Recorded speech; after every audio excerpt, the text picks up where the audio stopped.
you're in this thing for so long, you have a season where, a handful of plays decide the outcome of a game. Never been in a situation where a handful of plays dictated the outcome of a season. We had 5 losses that came down to a total of 6 plays. And most of those were in the waning moments or at the last. It was gut-wrenching.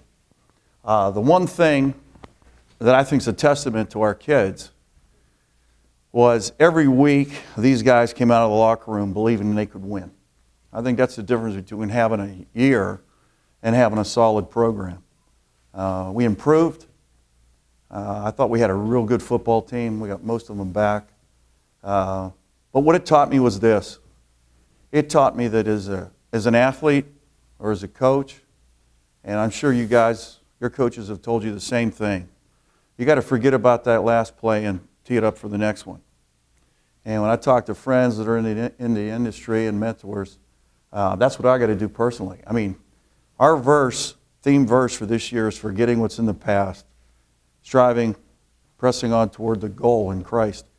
And for me personally, it means, hey, you got to put it behind.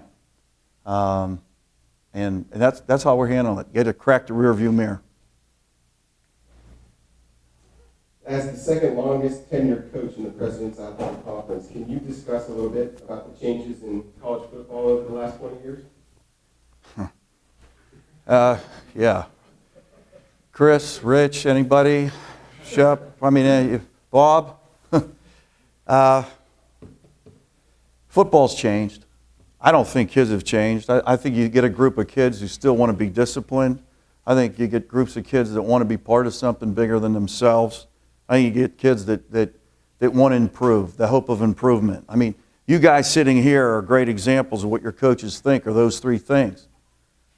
Any company should be sitting outside right now ready to sign you after your days of football, if they were smart. And from a recommendation standpoint, your coaches are going to tell them, hire this kid or he'll go to work for somebody that'll beat you. So I don't think, and from a standpoint, that's changed. I think what's changed is this whole economic model of football. We've seen how economics have impacted medicine in the last 20 years. It's impacted higher education. We're looking at a fiscal cliff. I don't know when it's happening, but it definitely has impacted football. And we're feeling it even at the Division III level, that there is a business of Division III. And that's just something that being a guy, just a simple guy, I just didn't think that would change.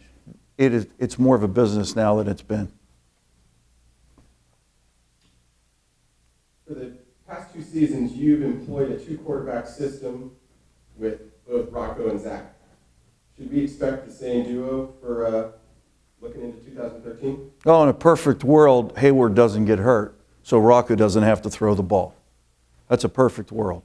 I think everybody uses some sort of wildcat, snap the ball to the single wing running back and let him go.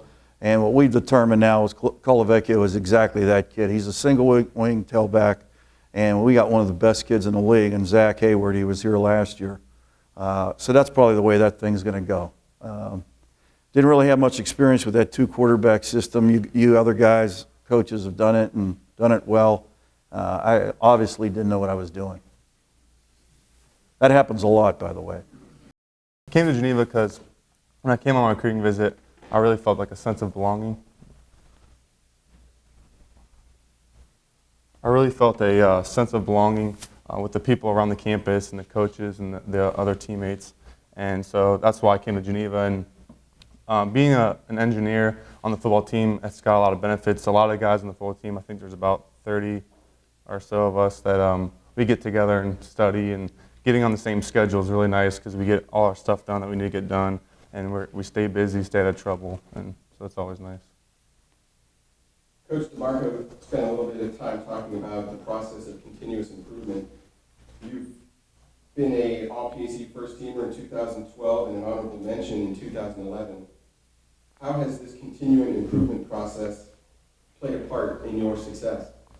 Well, freshman year, starting off at outside linebacker, didn't really fit the description of that. Didn't really like it, so I moved to the inside, and I've never played inside before, so adjusting to that and learning new techniques, new skills with that kind of helped me.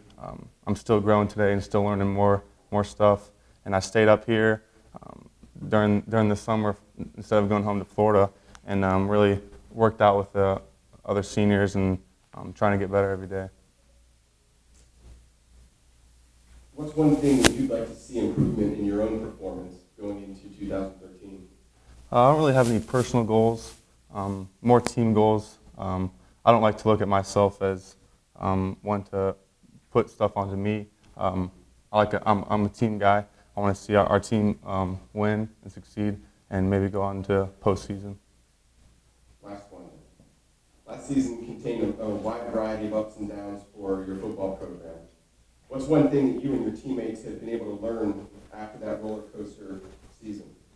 Really, like what Coach said, continue to improve every day. Run through the line is one thing we like to focus on at Geneva, and never give up and keep our heads up and fight till the last whistle blows.